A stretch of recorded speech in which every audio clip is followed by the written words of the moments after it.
What about the fucking... Okay, never mind. At least the cough syrup is taking effect now. I stopped coughing. Yeah. That's the whole idea. The whole idea. Oh, YouTube said someone is live. Ooh, did they now? Who could that be? Who could that be? Starting soon. I closed the notification. I don't care. Oh. YouTube says stream health good green. Periscope live. Mixer live. Twitch. Come on, Twitch. Twitch is live. Give me some Twitch. Twitch is live. Come on, Twitch. Show me you're live. Live. Twitch is live. Twitch is alive. Twitch is alive. All right. Which is a lie. So I'm ready, guys. You guys ready? Hold on, Sure. 2 seconds. Let me cough one more time. Yeah, you do that. Okay. Okay. And one more time. This is gonna be the best podcast. I mean, come on, honestly. Yep. Yeah. So, welcome to the new... I am your host. Tori, Hickey, would one of you mind kind of carrying this show for me? Please. Tori, you can do it. Excuse me. It'll be your first major hosting duty. I said duty. What are you talking about? You've This is not my first time hosting this. This is my third time. Fine. I guess. I'm sorry. I forgot to use the bathroom as well. So like, if I would start making any kind of effort to carry this, I would probably shit my pants. So I mean, you could just go to the toilet and we can start once you come back, right? It's been a while since the last time I went to the toilet, so I think it would take.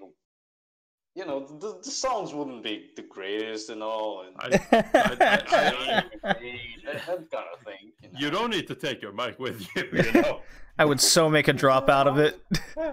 Isolate the sound, just...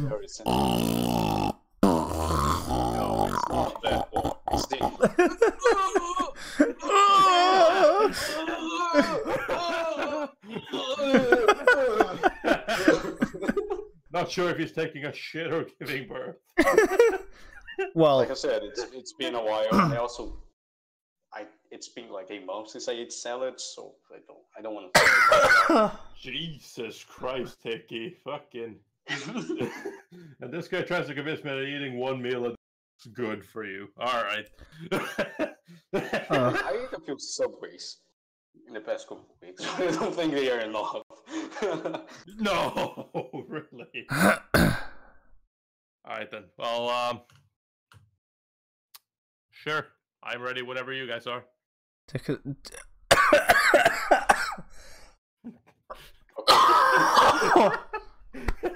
JD was ready. Oh god. Alright, I'm gonna have to timestamp this shit on every time I cough. Fuck. You do that. Alright. Alright, Tori. Go. Alright. Ready? Yes. Hickey? Yes. Ready? Yes. Alright then. So 3, 2, 1, go.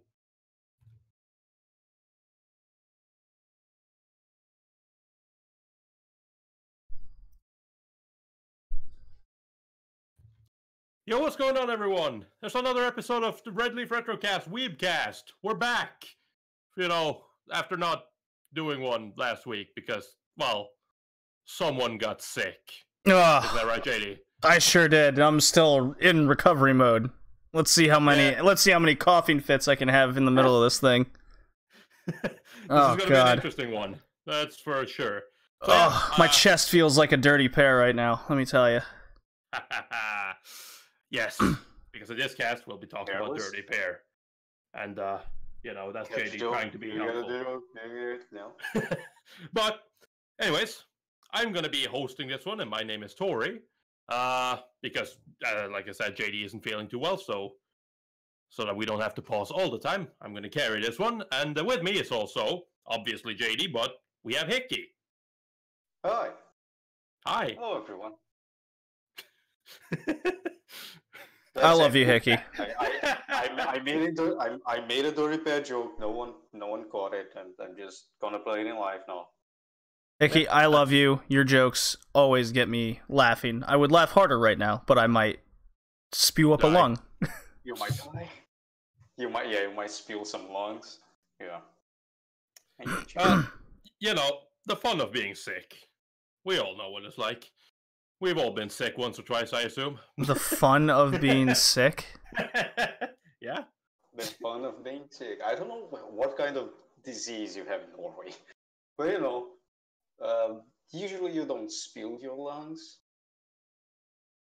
It happens. It happens. Yeah. Oh, well. Yeah, that's why you got two, right? Yeah, one for backup. No. But seriously, though, for this cast, obviously, like I said, we're going to be, at the end, we're going to be talking about Dirty Pair. We're going to be reviewing the, when did it come out again? 1985. 1985 TV series of Dirty Pair. And, yeah, buddy. Yep.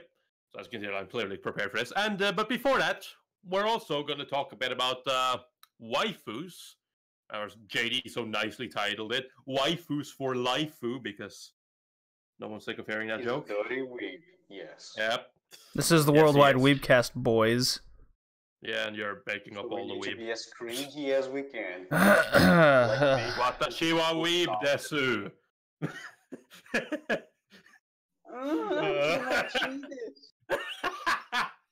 There it is. Alright. But, you know, I think that's enough of jokes right now. So, before we get into waifus for lifers, I have some quest updates. And, I have 4 shows to update you guys on this time. Quite a lot, so... Oh my god, I require you to do all the numbers in Norwegian. All the numbers in Norwegian? Yeah. I refuse. Like 1, 2, 3, 4 in Norwegian. 1, 2, 3, 4. There you go. There you go, got it. So, anyways. Did me a service. 4 is always weird. Like 1, 2, 3, it sounds about right, but then every single link, the 4 gets weird. I don't know what you're talking about. Yep. So, anyways, I'm gonna go through this kind of quick, just because, you know, well, they're comedies. There's not that much to talk about. The first show I watched and finished was Nichi Bros, or Daily Life with High School Boys, which is a 12-episode series that aired in winter of 2012 and was directed by Shinji Takamatsu, who was previously worked on stuff like School Rumble, this season's Grand Blue, and he was the assistant director for Dirty Pair, the movie. Ah, so. I see he topped out early in 1985. Nah, man, he's still going strong. He's still going strong now. He's in his old age. And basically, Daily Life of High School Boys is exactly what the title sounds like. You follow the daily life of high school boys. Except, you know, it's a comedy, so it's not so daily life. It's mostly just absurd situations and just general mundane comedy. Or Gundam references, because Sunrise. So, yeah, it was a fun show to watch. I really like Grand Blue from this season, and I've heard a lot about Daily Life of High School Boys before, and I got quite a few laughs out of it, so... I got a few chuckles, yeah. I think it was a little overhyped. Nah, I disagree. Yeah. How did the comedy make you feel from a sense of existentialism, Tori? Well, it really made me question everything. Yeah, okay. It made me question why I'm even here. Why do I even bother? Did it really try to break you down from your innermost, deepest parts of your souls of how you spent summers with friends of your own in the childhood of your youth? It sure did. I thought about when you're saying that it was the cross-dressing scene. I don't know why. Yeah, thank you. I'm glad that was alone. Yeah, that was probably the joke that was probably the joke that stood out the most to me in that show. But yeah.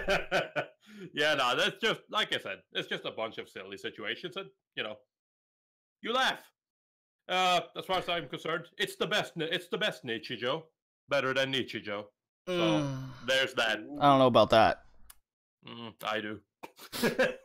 Although I did really get a kick out of the what does it for me in comedy shows is when there's a not repeating the same joke, but it's a revisit, and then they keep expanding on it and making it different each and every time. And I think you know where I'm going with this is when they keep meeting the girl on the hillside, and they keep referencing like some kind of her. Yeah. That's a nice one. Yeah, that was probably the joke I think they hit the best throughout the show. I also like that. It's not exactly the same, but I kind of like the one where they do not the same thing, but it's something similar, and then they make fun of that for doing it, because they had this one time where they're playing, quote unquote, they're playing like this game where they have to kick this toy, or technically it's kick a can or something. Yeah, kick before the other person does. Yeah, and then but they play with a Gundam toy, and it's kind of like one of the guys. What he does is he dresses up as another guy, and he just walks out from behind the hedges there, and like every time somebody goes up to him and he's like, "Have you seen this other guy around?" He's just like, "Nope." And then he obviously hits them because, haha, it was me in disguise the entire time. And he does this 3 times, one with one guy, another time on another guy, and then a third time on that same guy right after. And that second time he just fucking kicks him and goes like, "How can you fall for the same trick twice, you idiot?" It's the kind of stuff like that. It's just silly. Like, straight up. But anyways, moving on. The next show I watched was Tsuritama, a 12-episode series that aired in spring 2012 and was directed by Kenji Nakamura, who is a director I like a lot, and he's made stuff like Gatchaman Crowds, Mononoke, and not Princess Mononoke, and See the Money of Soul and Possibility of Control. Ah, so he makes weird shit. Yes, he does. And sadly to say, I did not care for Tsuritama. Tsuritama is about this weird kid. No. Social anxiety, and whenever he gets put in like pressure situation, his stress level rises, and you get this like picture of him kind of dive, or the classroom he's in or whatever kind of gets filled up with water, and he can't breathe, and starts making this weird ass face. But one day he moves and tries to start over, but then this alien walks in and changes everything, and he's still the weird kid. And so this is a fishing happens comedy. Yes. Are you sure? Yes, it is. Because it sounds like a show focused on depression and how the mind tackles difficulties in life. Well, actually, JD, it's a show about fishing. Well, all right. And the tranquility of fishing that brings calmness to the mind and one's soul, correct? No. Oh, damn it. No, he has to find a... Am I possibly overthinking this show? No, not at all. No, not at all. Okay. Just, you're wrong. That's all. No, but like, guys, I can't say everything this show's about because I've only seen 3 episodes, and by the 3rd episode mark, I was so tired of the characters because they're both retarded. They are extremely socially awkward, and they all have this really annoying quirk with them. That just after 3 episodes, I was just I don't even care what happens or how they change or how they spin this. Like I don't care what happens to these characters. I can't. So it's a shame. I normally really like what Kenji Nakamura does, like I said, but this one just was not for me. This was too weird even for me. Fair enough. Yeah. That's Tsuritama. And up next is a show that I know a lot of people like, and that is The Devil is a Part-Timer. Oh, I've heard of this show. I've heard of this show a lot too. And yeah, it's a 12-episode series that aired in spring of 2013, and is directed by Naoto Hosoda, who has also done such amazing things like Mirai Nikki and Juni Tyson. So he has got a lot of good stuff going on for him. And yeah, The Devil is a Part-Timer basically follows this demon lord as he escapes to Japan after having been defeated by the hero, and then tries to live in Japan, tries to find a way back, but he needs to get he can't waste his magical power because in Japan there is no magical power, so or very little. So he needs to conserve his magical power, and basically he takes up a job at McDonald's, and they have to earn his living. Him and his subordinate, he has to earn a living for them both, because why would the other guy work? Yeah, comedy ensues. The hero joins them, and they're all stuck there and learn the values of working hard, and just learns about society in general, and fights every once in a while, and basically, it's like the least straight up comedy out of all of these ones, because it's comedy, it's action, it has a hint of romance, it has a hint of drama, it's a lot.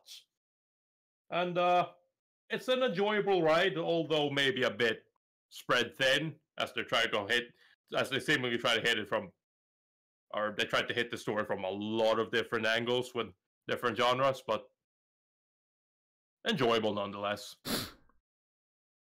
A lot of people have tried to get me to watch this show, but I just don't think it's my cup of bag. Your cup of bag. Mm-hmm. My cup of bag. I mean, I could see it. Like, it's not bad. It's not a bad show. It's an enjoyable one. But it is ultimately just kind of, it's the reverse isekai. Rather than a normal person being stuck in a fantasy world, it's a fantasy being stuck in the normal world. Shit happens, right? Am I right, guys? Kinda. But yeah, that's the short story of it. I could go into more, but we're not gonna. So let's move on to the last one. And the last one is Nobunaga Concerto. Is this that rotoscoping anime? Hell yeah. Okay. Hell yeah. I like now, Tori, that one as well. or Hickey, what is rotoscoping exactly? You get a camera, you rotoscope someone, and then animate it over it. It is the poor's man facial tracking they use in movies nowadays. You say that, but AHA did a pretty good job. Anyways. Nobunaga, yes. Well, no, I'm not talking about this. I'm talking about AHA, the music group. But whatever. Okay. So yeah, Nobunaga Concerto is a 10-episode series that aired in 2014, summer of 2014, and is directed by Yusuke Fujikawa, whose only other anime credit was the director of a 10-episode ONA called Osiris no Tenbin, and I have no idea what that is. So, not really produced by anime people, for the most part. The show is weird. It's a comedy. It's a, the standard. If you've been a part of the anime world for a while, you'll know there's a lot of Nobunaga anime out there. This one is another one. And it's a retake on a lot of historical events. Nobunaga spun through my more comedic lens. Just trying to kind of but still sticking decently to the actual history behind the events. Just, it's basically follows this high school student who falls off a fence and ends up falling back into time and runs into Oda Nobunaga. He not only falls from a fence, he falls from a building. No, he fell from a fence. Yeah, he's on the roof of the school, and then he decided to activate himself and the fence that surrounds the roof, and he falls outside of the roof. That's fine. Whatever. He survived. He hit Oda Nobunaga. Anyway, so he finds him, and then Nobunaga, he's running away because he's a coward, and he's just like, "Hey, you can be me. We have the same face. You can be me." And he's just like, "Oh, this show. Okay, yeah. Okay." Yeah. Wow, I knew I've seen bits and pieces of this show. I knew I've talked about this with people before. It wasn't until you said, "We look like each other. Let's switch." I was like, "Oh, it finally clicked." That's not exactly new anime. Story of a book, like that has the same premise. The Prince and something. I forgot. Prince and the Toad. Yes. I don't think so. Nah. No, Yeah, basically, it's not that. No way. Nah, Yeah, but like I it is said, a common story. Like a rich person and a poor person, they met and they have the same face, the same body. They are basically the same person. Oh They're like, yeah, hey, there's can a you bunch of like TV shows like that, movies like that. Yeah. anime like Yeah, that. yeah. Yep. Princess Principal is one. Oh god. That is very You know they're true. making like 9 movies of that show? Yes, I do. Yeah, it's the second season. I hope it doesn't. I hope it goes faster than Girls and Puzzles because, like, apparently they will release 6 movies in 6 years. It's gonna take a while. Yeah, it's pretty crazy. Yeah, nah. I'm probably not even gonna bother. Nah, but anyways, like basically, it's a take on Nobunaga, like I said, and Nobunaga story spun through a comedic lens, and so that's little history piece and some comedy. Not out of these ones, that probably well, minus Tom, obviously, but I'd say it's probably the least funny out of them. The jokes are kind of weird, and at the same time, clueless high school boy who has no idea about history because why should I learn about history? That doesn't concern me. And then eventually it's kind of forced to. Unless you get transported during time when you actually need history. Boom. Yep. Where you're going to be making history. Born to make history. I was really hoping no one would make that joke. I had But to. alright. Can't resist. I enjoy the Nobunaga concept, especially because time passes. So like he goes from a goofy high school to a proper commander. So like it gets less funnier to the end because like he's getting serious. He's understanding that he is Nobunaga and he needs to do stuff. Let's go with that. And then at the end that black guy shows up. The black baseball player. So what? American baseball Wait. player. At the end, this black guy shows up. Yep. Yeah, well, if you know, I guess you don't know Nobunaga.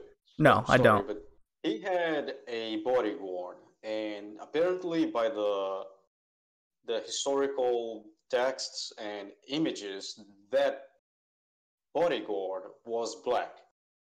And there's a lot of people who think, like a lot of historians think they were lovers. Ooh. Once you go black, you never go back. I guess it was true back then. So like they essentially they don't know the origin of that bodyguard because the guy looks black. It sounds like he was black where he was from. I haven't looked it up like deep in the story, but it is something around those lines. In the show, a baseball player got transferred. An American baseball player got transferred in time and became his bodyguard. It is awesome. Right. Yeah, like common in history text for that to happen. Question for you guys. Sure. How familiar are you guys with the history of Nobunaga? Very little.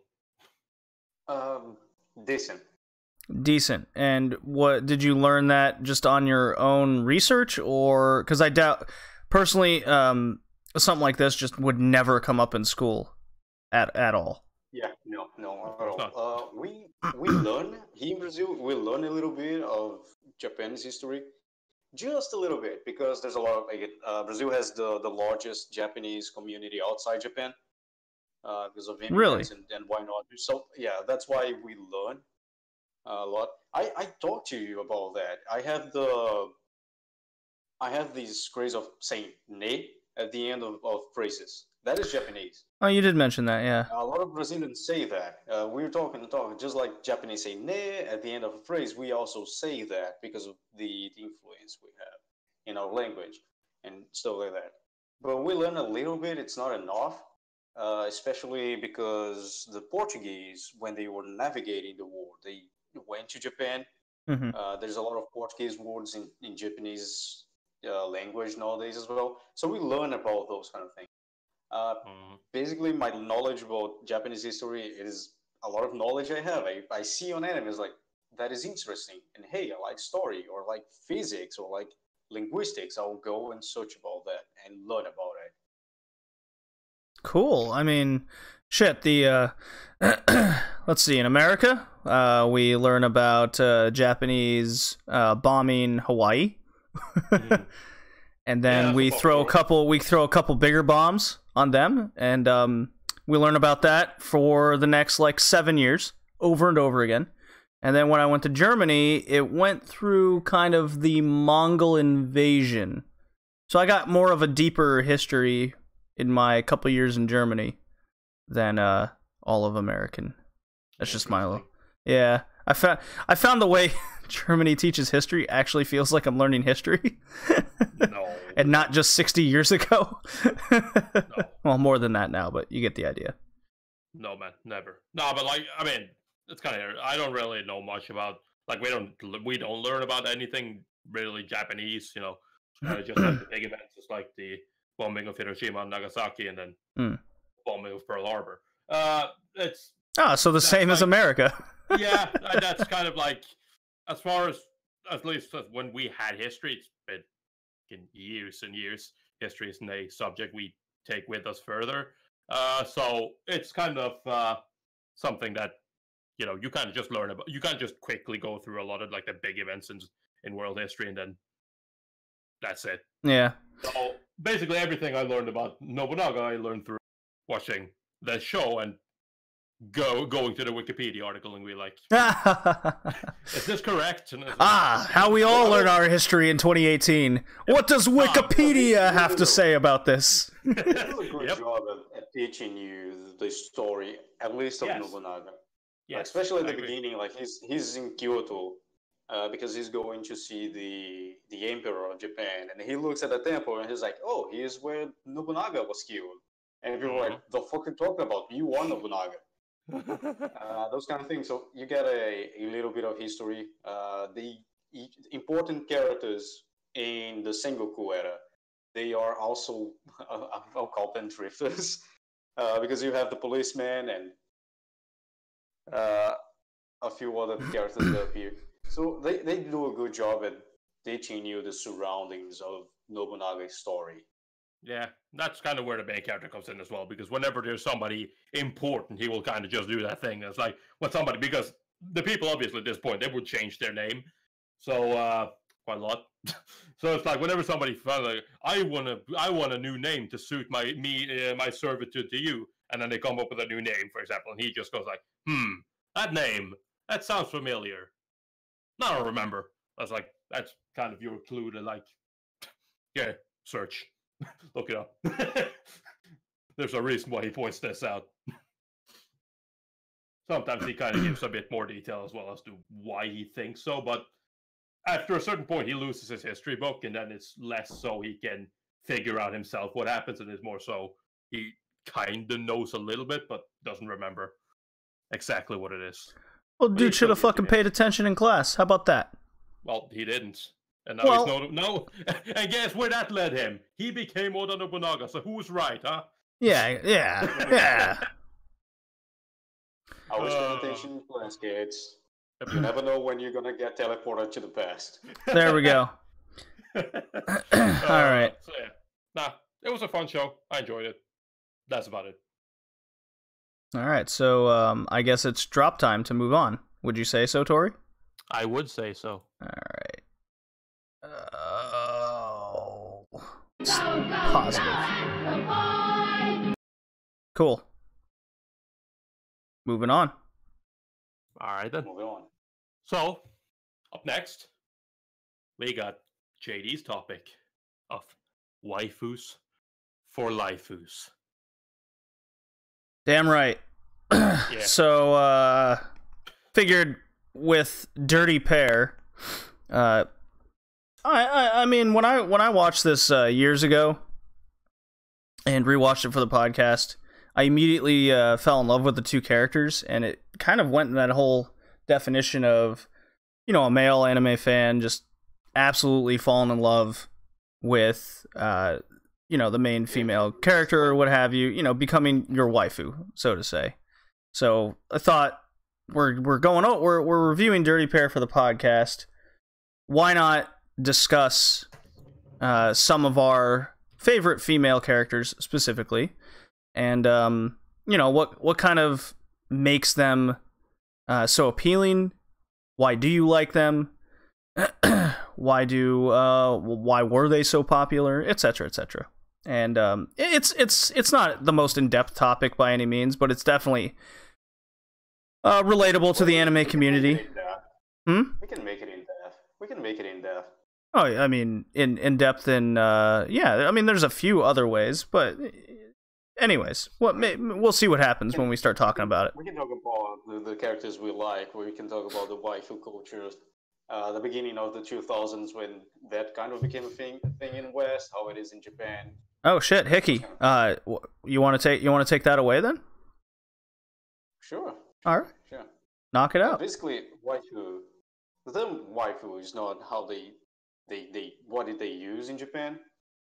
They straight up use yome, which is wife. They straight up call it wife.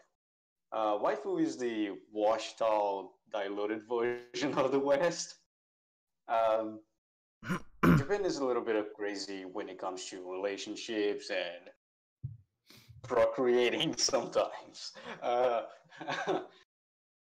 There you have the yome. You actually present the character as your wife. In Japan, the Supreme Court said you are allowed to marry to the character if you want to. It is that hardcore. You even have games where they let you present to your family to the character as your wife or girlfriend. Do you want to remember right now is Love Plus More?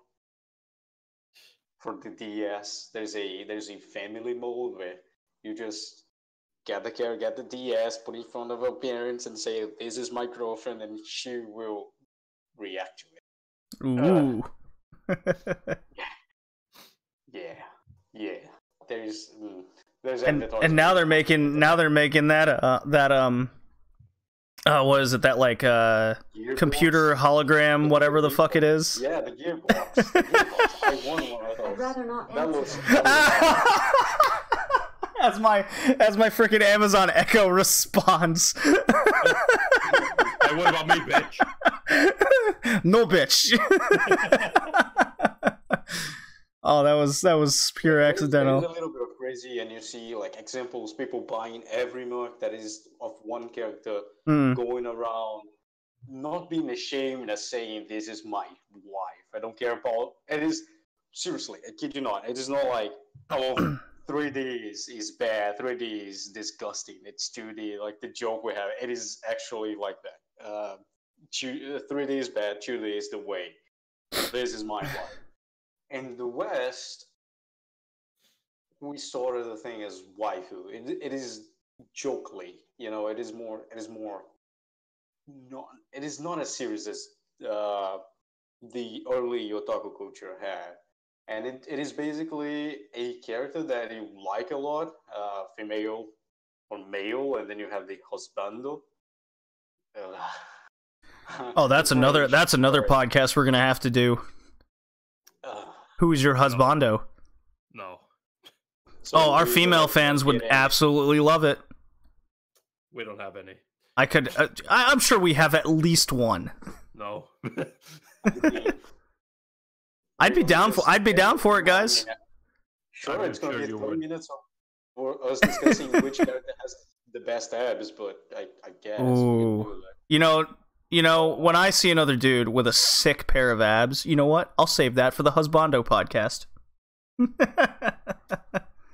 Oh, so I am very uncomfortable right now.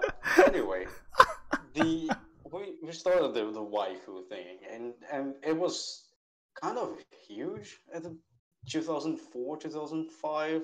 Nowadays, you don't see people talking a lot about it. It's more jokely. It's even more jokely than it was before. Consisting on buying a lot of work of the same character, being overused for character because of the personality, because of the looks, because how it behaves towards another characters, and how it is important to to the story, but most importantly, how you wanted it to be a actual girl in your life, so you know you can do things together. That is more that is closely to the Japanese way of treating waifu. I was never interested in that growing up. I was like, I don't see why. I don't see the appeal of having a waifu, especially because I can go around and say I have a bunch of good female characters that I like instead of only one. And you kind of need money to have a waifu because it consists sometimes of buying a lot of mark of the same character, and I don't have the money to do that. It's like I wasn't never interested in that, at least growing up. Also, I've seen like the Japanese example is like, no, I don't want that in my life. Any thoughts on that? See, here's the thing. All right. Right? Hickey is just immediately deflecting, trying to claim that he does not have a wife.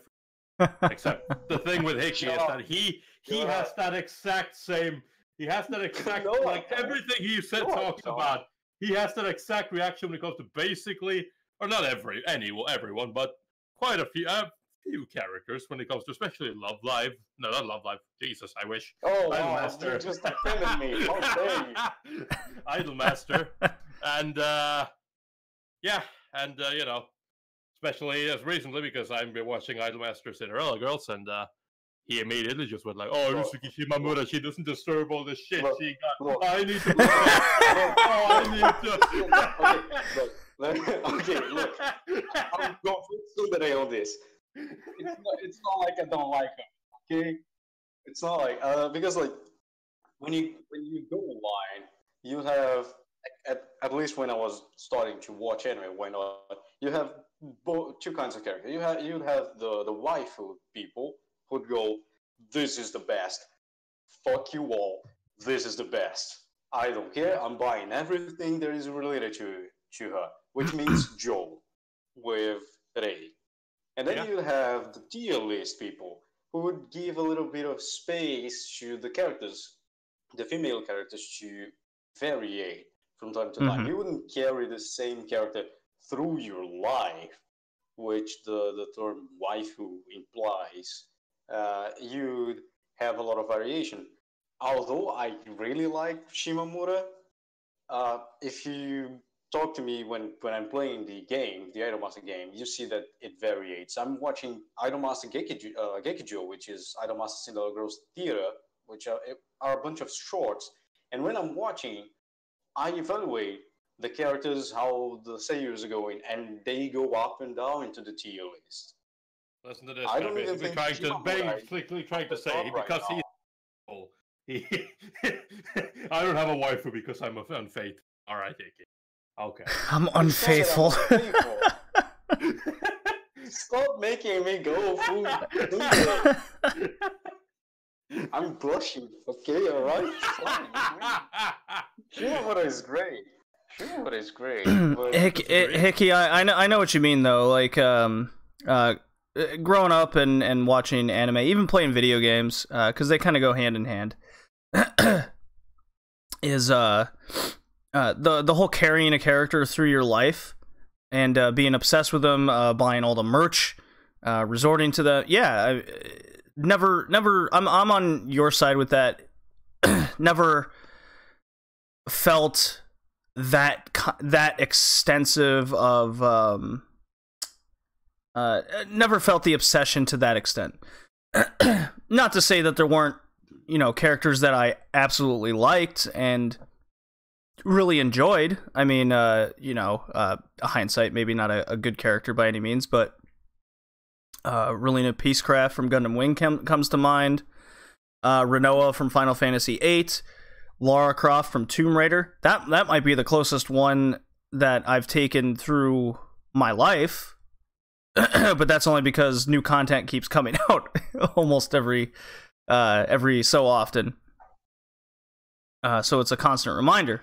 And then there's we can take that a step further, just to kind of cross over into the wrestling podcast, with women's wrestling becoming more and more mainstream. I see a lot more fans being incredibly invested in how attached they get to certain female wrestlers, very much in the same way when an anime fan watches a show and they get so attached to one character and they could do no wrong. It's everyone else's fault. Last 4 years, you can see like the people who were invested in the waifu culture. Still nowadays, they will talk about the same character. It's still the best character. It's still the character they love. Oh yeah, and what comes to mind just in recent history this past weekend. I'm sorry to do this like wrestling crossover, but it is relevant. A certain wrestler all summer was built up, and the fans were 100% behind her, right? And then another character comes in and kind of spoils the party, right? Think Darling in the Franxx when what's her face got in between main character and the whatever the fuck her 02.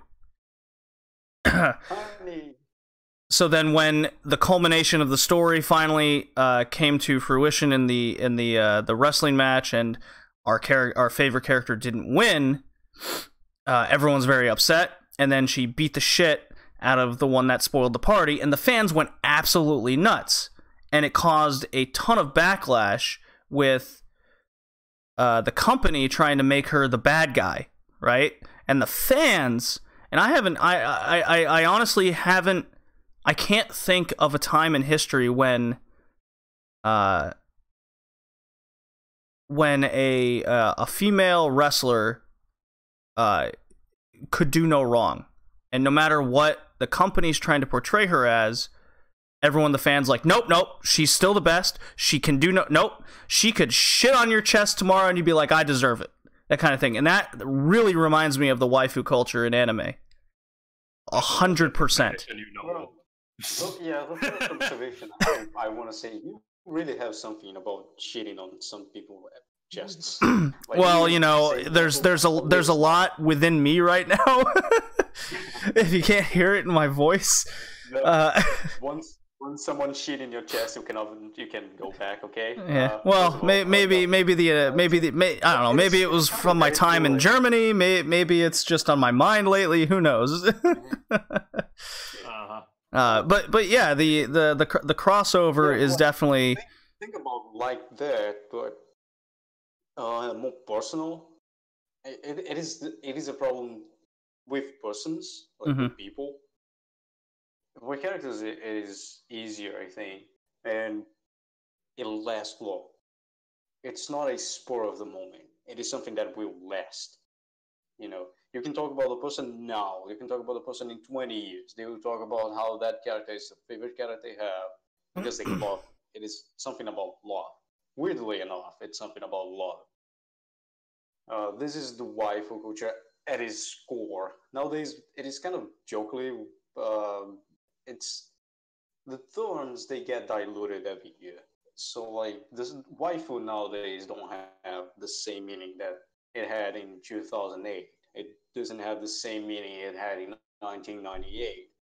And so oh sure, definitions change over time. Absolutely. How waifus are trash and how your waifu is trash. Except Shimamura, by the way. I just wanna throw that out. Fuck you, Tori. I haven't said anything. Jesus. Yeah, I know, but fuck you. I know you thought about something. That is a preemptive fuck you for you, Tori? I don't have anything against Shimamura. Jesus. I just think she deserves all the shit she gets. She doesn't deserve. Come on. Hey. Well, we're gonna have the Idol Master cast next time. No. So we can discuss that. Fuck you. Yeah, next time, yeah. Yeah, next time. Yeah, you know. Anyway, Tori made me go for tsundere and said, Uzuki Shimamura is my waifu. I sure did. We also have examples for JD and Tori, so you guys can go around and talk about them. Yeah, JD, show us your polygamy ways. Okay, so I wrote down. I asked you guys. Old, okay, JD's old. That means he had a lot of waifu cycles in his life already. Yeah, absolutely. There's I also picked characters from different kind of decades on how well, I mean, they're portrayed differently. They definitely look different. That's for sure. So I asked you guys to pick a few that kind of stood out to you in your life or what have you. But first, I went on the interwebs here and I pulled up. So I thought this was fun. The definitive top waifu list. And I got a couple lists here. I got one from Ultra Munch and another from Watch Mojo. So I figured we could have fun, kind of making fun of these lists. You smell the trash? You smell the trash? Watch Mojo, the best top 10s. So every day. I'll just do the top 10 from Ultra Munch. I won't go through all 15 here. So 10 is Hinata from Naruto. I think a lot of people are behind that. I can't really totally disagree, I suppose. Fuck Naruto. 9 is Colin from Code Geass. I think that ship sailed long ago, personally. Oh well, it's coming back. So. It is coming back, so I mean, we might have a resurgence of that character. No. 8 is Airi Spencer Sawamura from How to Raise a Boring Girlfriend. Oh my god. The trash. Oh, I'm looking at the picture. I'm looking at the picture of her right now, and she's like kind of bent over. Her skirt's almost showing her ass. She's got the stockings. How to raise? Look, there's a lot of shows we call waifu baits, but like, I don't see the waifu bait shows being. Oh god. Long enough, like the law for the waifu of a waifu bait is not long enough. Every girl from How to Raise a Boring Girlfriend is built to be a waifu. Oh yeah. Like, almost none of them know about her otaku side. Fate Stay Night. The tsundere. I forgot her name. Rin Tosaki, yeah. Well, let's see if she's on the list. Let's save that. Rin was made to be a waifu. Short skirt, thigh highs, tsundere, twin tails with long hair. Oh yeah. Little drills at the end of the hair and twin tails. Alright, guys. Number 7. Konata Izumi from Lucky Star. Really? Wow. That is a waifu. Okay. Yeah, that is a waifu. She's 18 at least. I don't know. This picture says different. No, she is actually 18. I love. You know what? You know what's funny about this site? It's actually giving you links to buy the figures underneath them all. I believe it. Waifu culture 101. Yeah. Konata is a little weird though. I'm not gonna lie. Asuna from Sword Art Online is number 6. Shocking. Yeah, shocking, right? Yeah. That doesn't come as a surprise. Chitoge Kirasaki from Nisekoi. I haven't seen Nisekoi. Oh, that hurt you, Tori? Oh, it's this girl with the like the ribbon bow or whatever. The monkey. Trash. Fucking trash. What the fuck? Trash. I noticed. I noticed. Hickey. I know. I'm noticing a trend here with the. Fuck yeah. Fucking trash. Fucking trash. Fucking. I'm noticing a trend with a lot of these with the thigh-high stockings.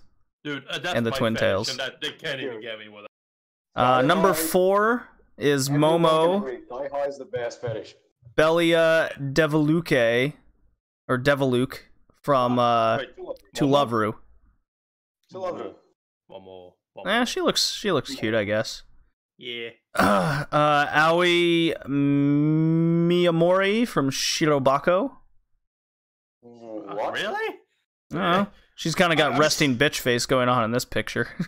She's a working woman. Like, come on. 2 is Kirisu Makase from Steins Gate. Yeah. That's an old one. That was cool. Yeah. Relatable. Yeah, she's okay. And number 1, according to I'm actually shocked. Hiyori from Noragami. No. No. Oh, okay. Really. Well, that was Ultra Munch. Now for the big one. Here we guys ready for Watch Mojo?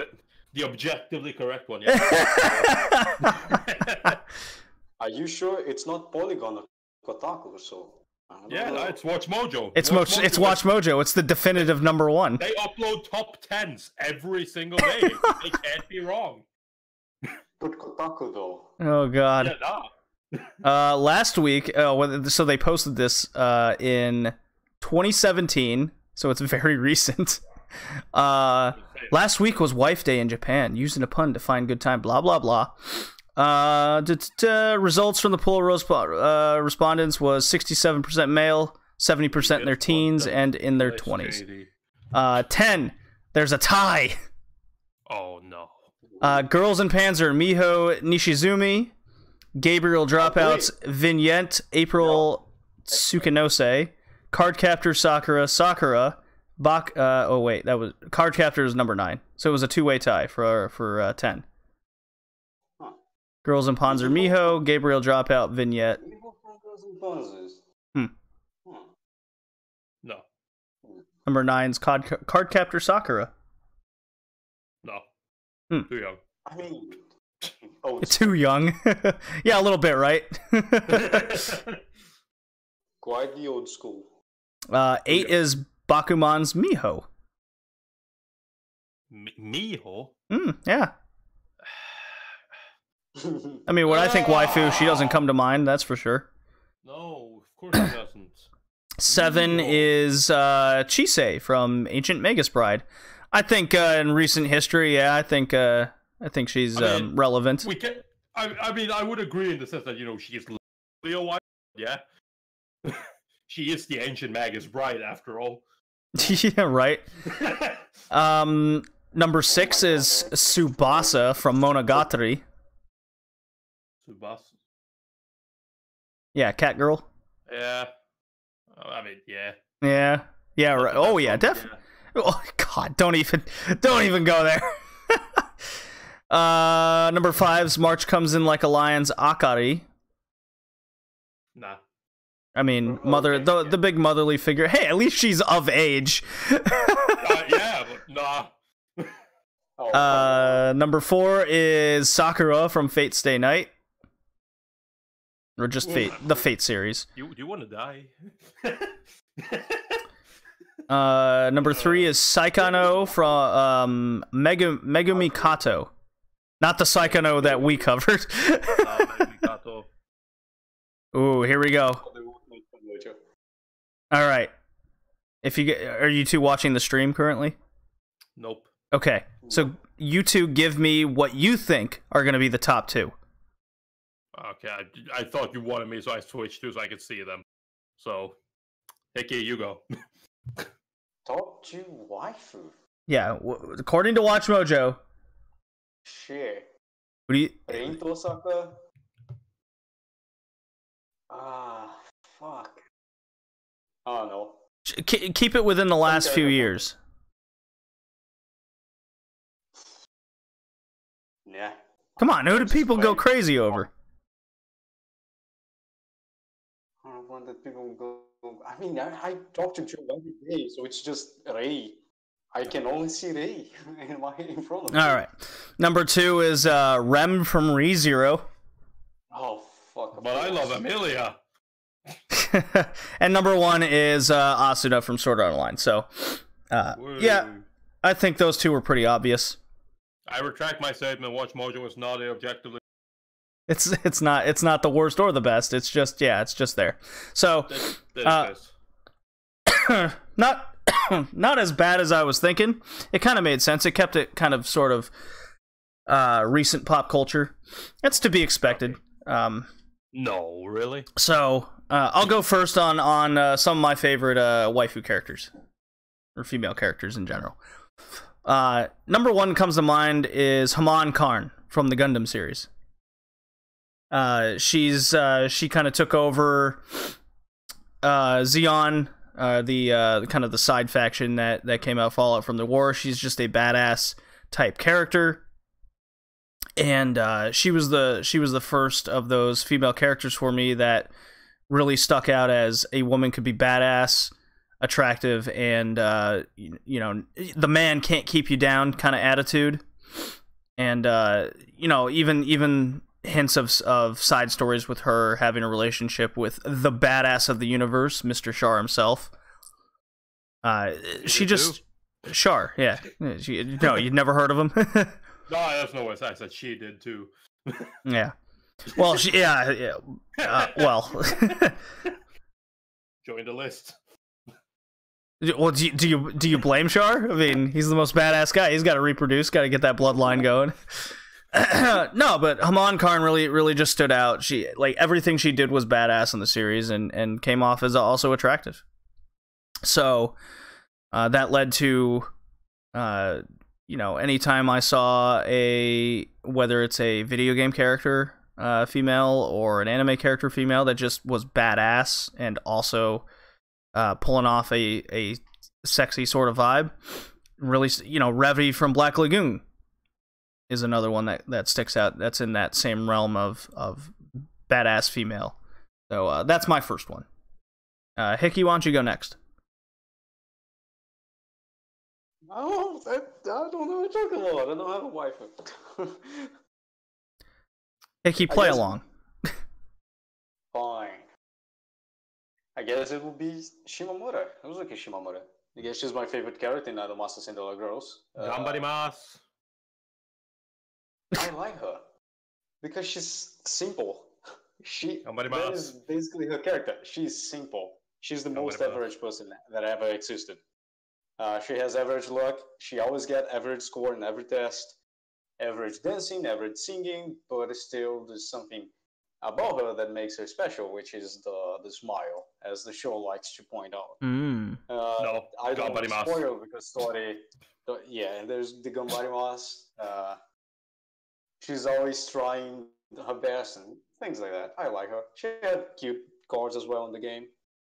I can't say more than that because Tori is still watching the show. I don't want to spoil anything. Next episode, we're gonna have the Imas cast, and then we can talk about the Idolmaster Vipers.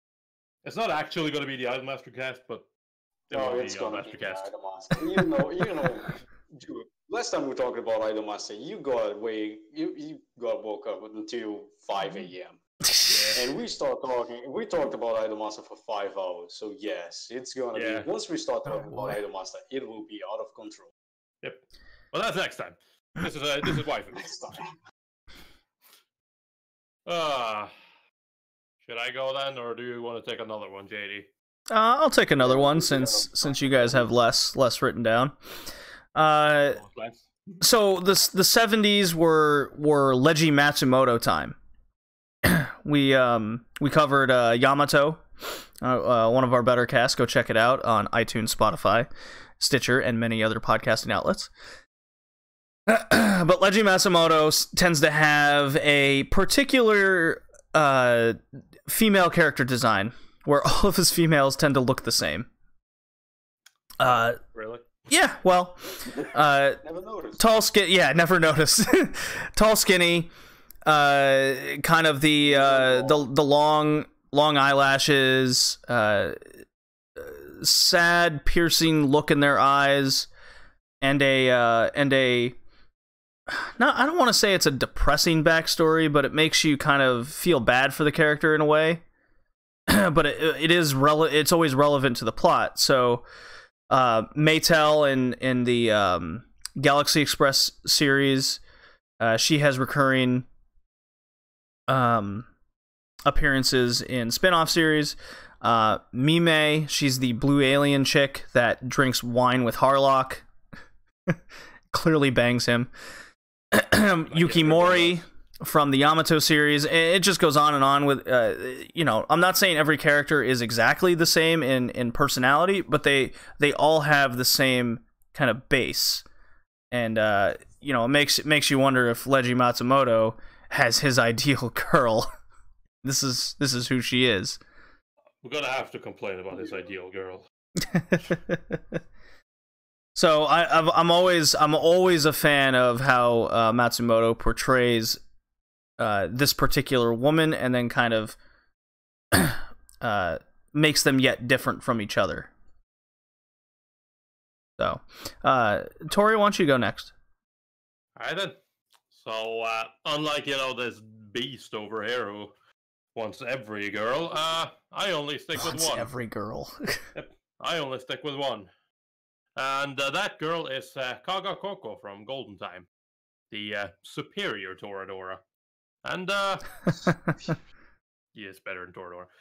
Basically, it's a... Shut up. It's a rich girl. It's a rich girl kind of... she's set in her ways, very set in her ways. She basically has her entire life figured out and who she's going to marry and everything like that, but she ends up falling in love with some other guy instead, or they end up getting together, and technically he gets closer to him to get closer to the guy that she actually she wants to get married to, but they end up getting into a relationship instead, so they experience their relationship, and she's just a fascinating character. She is the typical Ojo-sama. She's rich. She doesn't really know how to do much. All she does know is how to care for others, or the guy she loves, at least. Not so much others. She doesn't really care about others. And I like that. And yeah, she gambarimasu. She tries hard. She tries what she can. She usually fails. Like she tries cooking, she fails. Stuff like that. She's just an interesting character, and I like a lot about her. And of course, it also helps. She is smoking hot.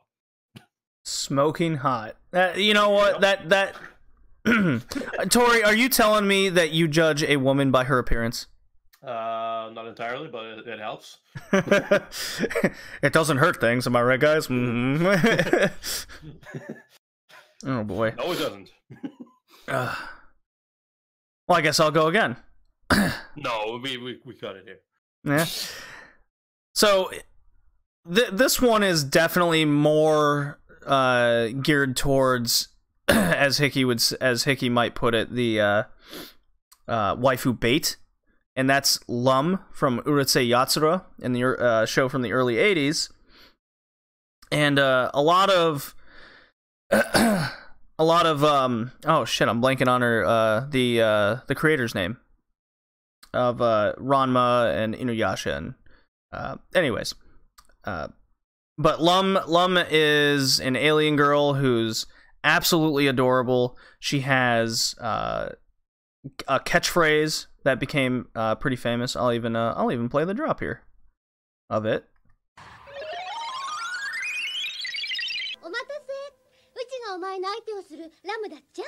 Yeah, so that's more along the line of certain characters today. I think a lot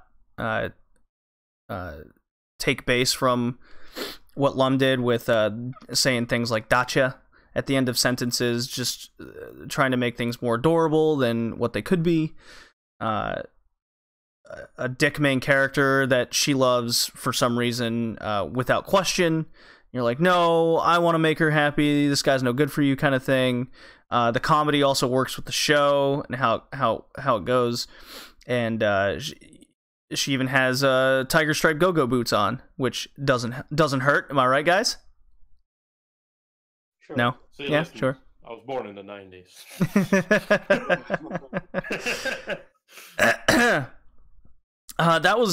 This is probably one of the. I mean, I watched Ranma before Urusei Yatsura, but there's Ukyo. Rumiko Takahashi. That's the creator's name. Jesus, it just came back to me. She has an interesting way of always drawing characters and making them making them have a goofy set of personality that's different from every other character before it, whether it's female or male. Obviously a male is going to gravitate towards a female more often than not. So but Lum was definitely one that sticks out, and I've carried since. So Hickey. She's light. She is paper. Oh yeah, Hickey, why don't you go next? Excuse me? Yeah. Don't you know the rule?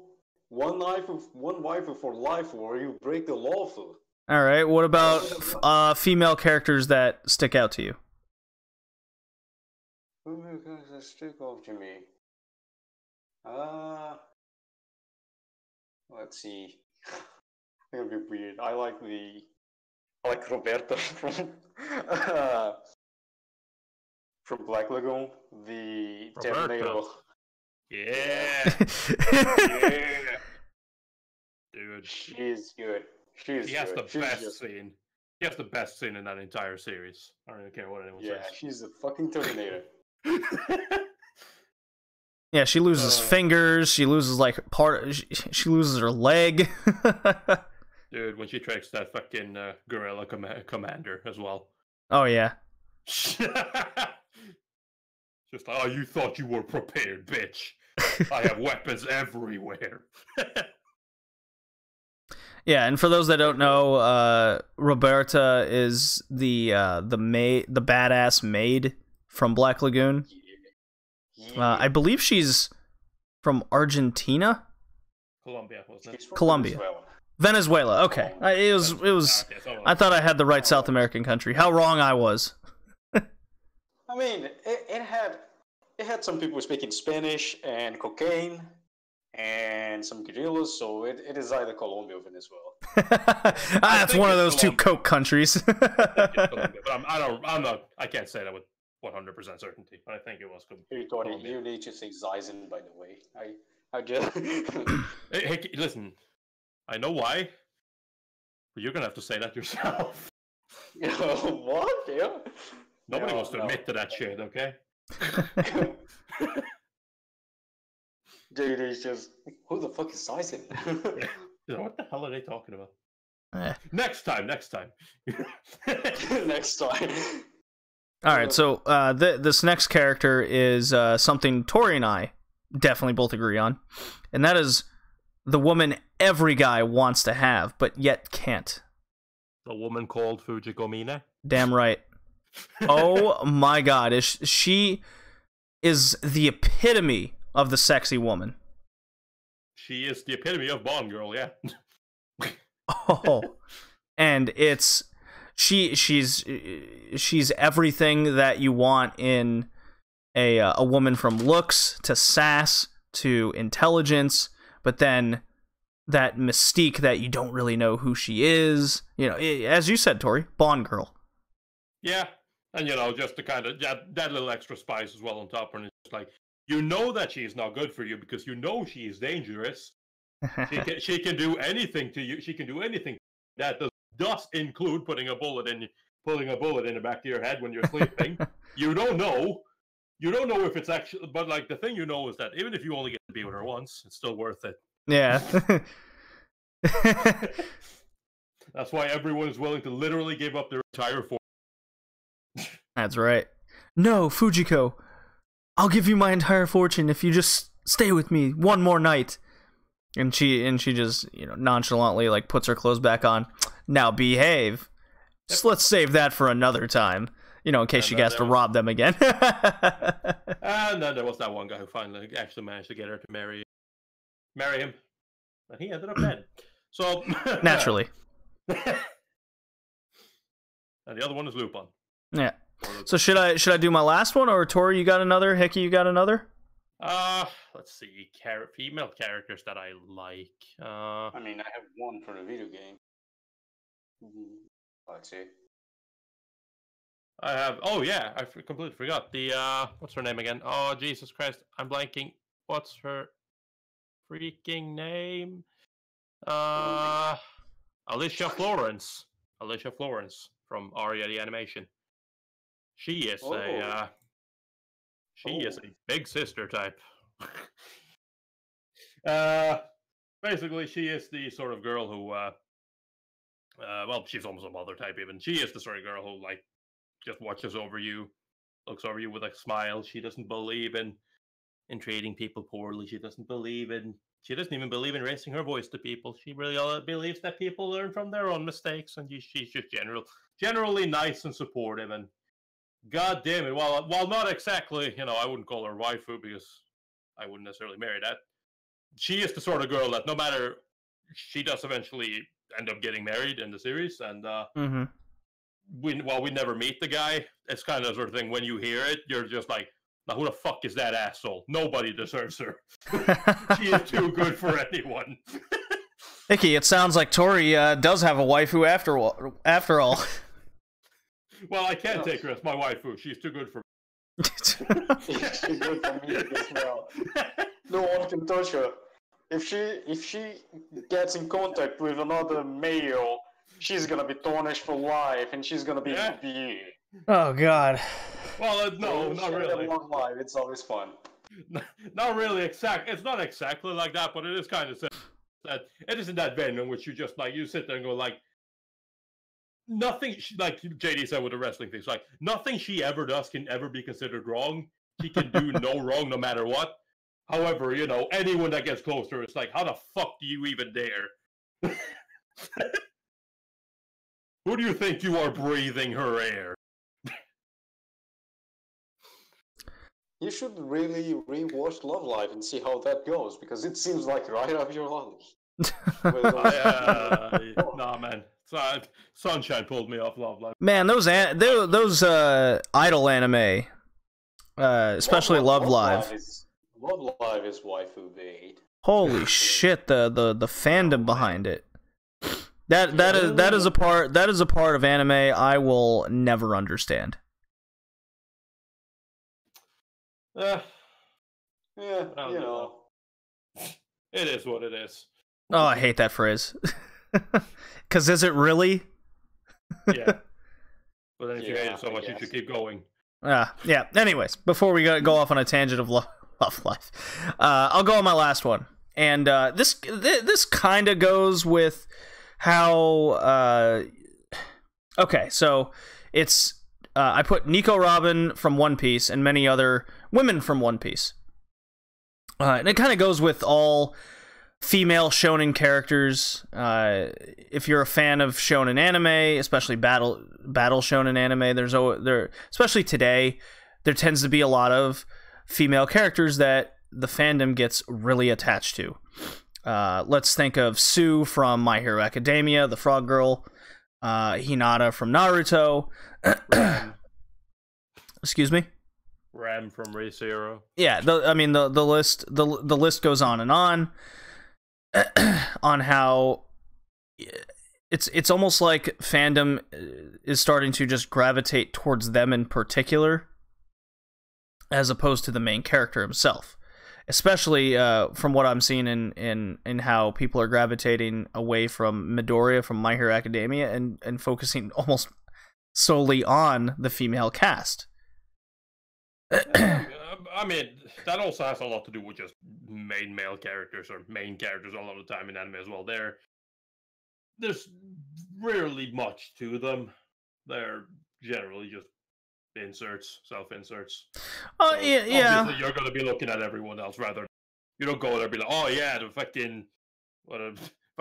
main character from insert fucking high school comedy show. He's so awesome. No, he's not. He's you. That's a good way to put it. But I think what gravitates me towards some other, especially in One Piece in particular, is the backstories and the personalities behind a lot of these women in the show. Nico Robin is a history buff, architecture focused person. She has a well, like basically everyone in One Piece, they all have tragic backstories, but how they've taken that and grown into the person they are makes you more attached to them, and how the group of people that now surrounds them also forms who they are. So that's what gravitates me in particular towards a lot of those. Now compare that to a show like Fairy Tail, where it's a lot less. It's a lot more shallow characters, and it's a lot of tits and ass in your face with no backstory. I will agree with a lot of that. There's backstory characters. I will say this: I'll be pulling that tits and ass crap here. We all know what the One Piece women looks like. No, I'm saying it's the same, but the difference being, One Piece has a lot of backstories with just about every character you can imagine, while Fairy Tail, their idea of a backstory is, let's say, one character is, female bad, and like, well, my parents were shot in front of me, and it'll do that for about 5 minutes, and that's the whole backstory. One Piece will have a whole episode or an arc dedicated to a single character's tragic backstory and how they've grown up over time. It's a lot more in depth, and so. But yeah, at the end of the day, it's tits and ass in your face. And Nami was a sex slave. Yeah, to fish people. Poor girl. No, she wasn't. Oh, come on, she even had the. Ooh. Oh boy. So yeah, those were just some characters that stick out to me in watching anime, have stuck with me over time, and all very different from each other is kind of what I was going for as well. So yeah, the many waifu layers. Yeah, there's many different ways to have a waifu, or at least a female character you're attracted to or gravitate towards. But only one. True. As long as you know they're trash, that is fine. You shut up. Well You then, shut up.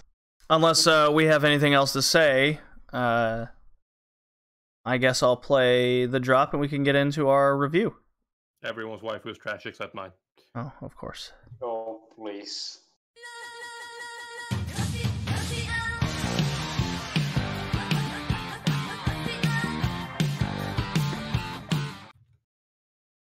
All right, Tori, take our review away. Why don't you? Alright then, so basically, we're going to be reviewing Dirty Pair from 1985. It was directed by, it was produced by Studio Sunrise and directed by Takisawa Toshifumi, long-standing Sunrise guy, and lots of various storyboard for work, according to JD's notes. A lot of spin-offs to this series, too. Yeah.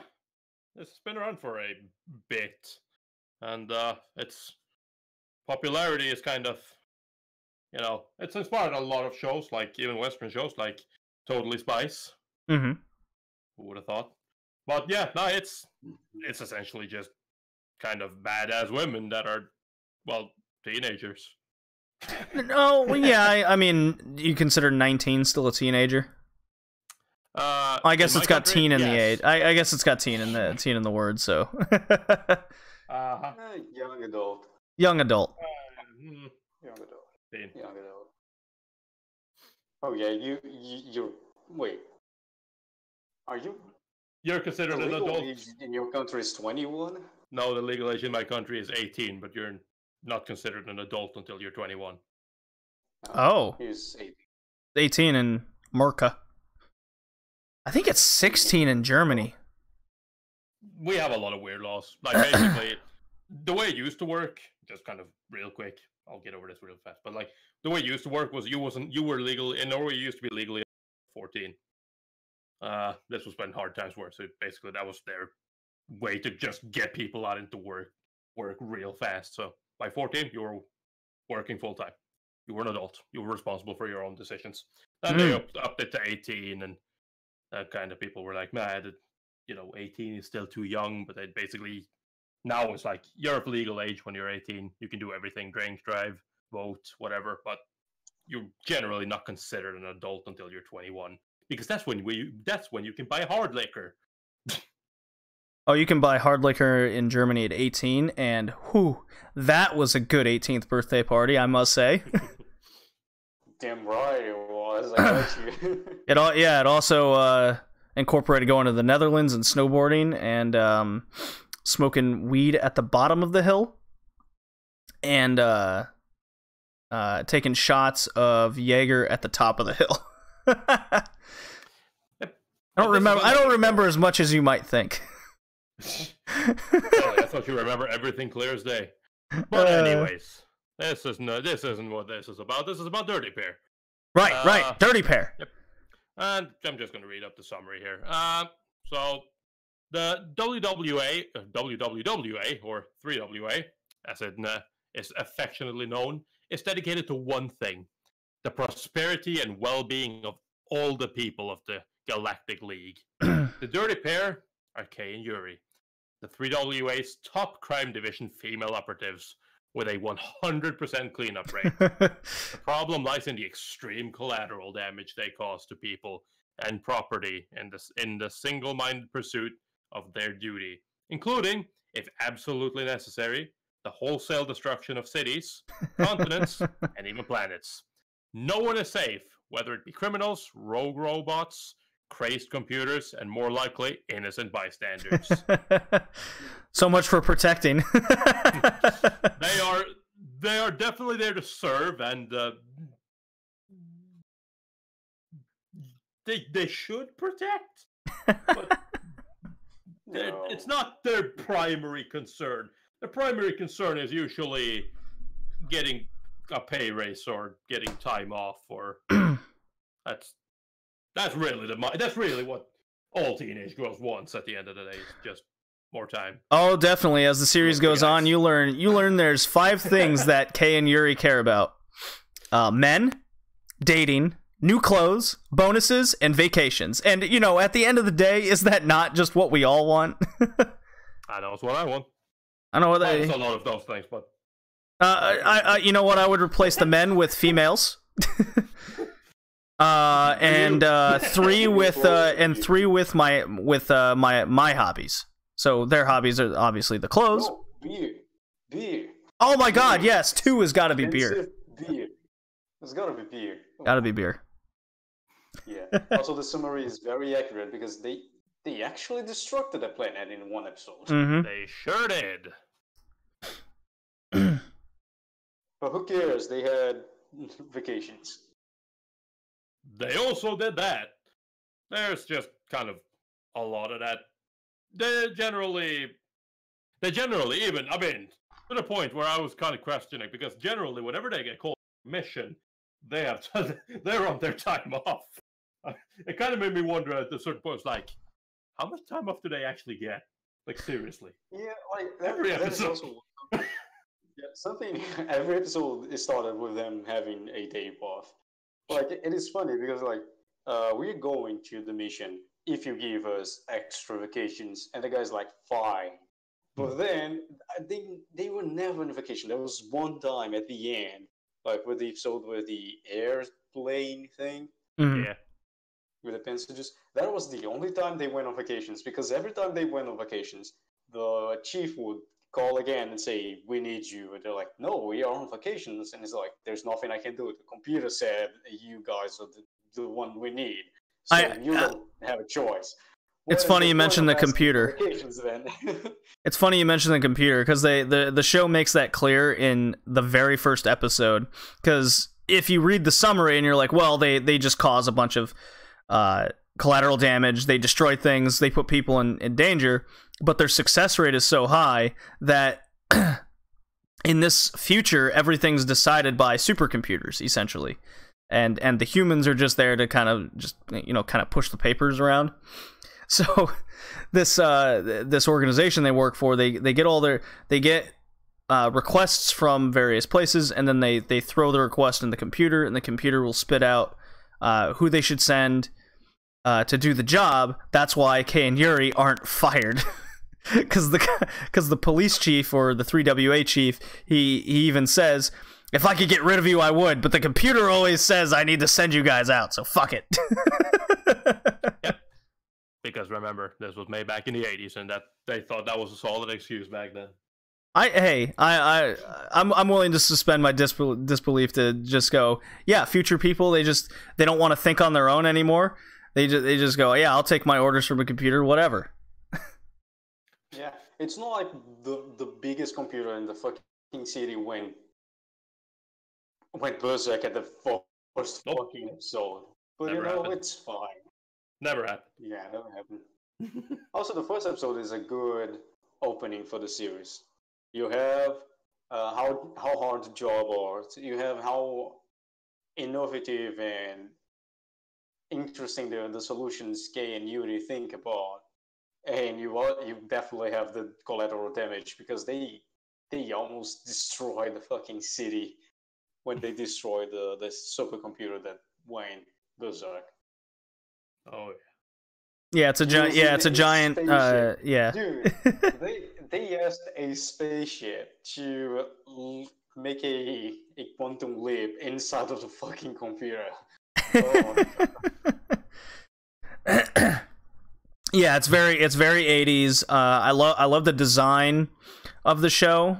Background art is simple but effective. It's a lot of this cyberpunk future type stuff going on. They use a lot of dark grays and dark blues for that. What stuck out to me was a lot of the foreground, where it was kind of more vibrant colors, be it pinks, greens, yellows.